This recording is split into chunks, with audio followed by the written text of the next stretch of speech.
चीनमधील इनर मंगोलियातील बाओतो इथे एक वेगळी आणि मजेदार स्पर्धा आयोजित करण्यात आली होती. लाय फ्लॅट असं या स्पर्धेचं नाव.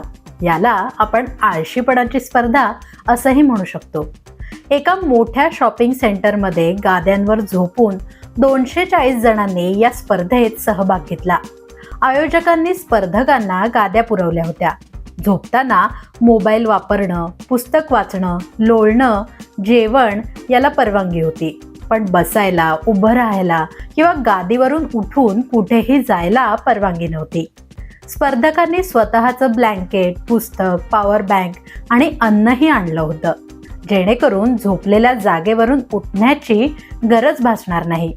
ही स्पर्धा 15 नोव्हेंबर या दिवशी सकाळी सुरू झाली आणि 16 नोव्हेंबरला संध्याकाळी संपली.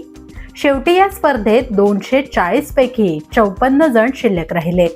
शेवटी उरलेल्या 54 जणांपैकी एका तरुणाने तब्बल 33 तास 35 मिनिटं गादीवर पडून ही स्पर्धा जिंकली.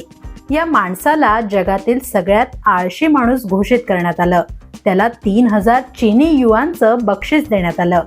एका फर्निचर कंपनीने भरवलेल्या या विचित्र स्पर्धेमागचं कारण काय असावं असा प्रश्न सगळ्यांना पडलाय.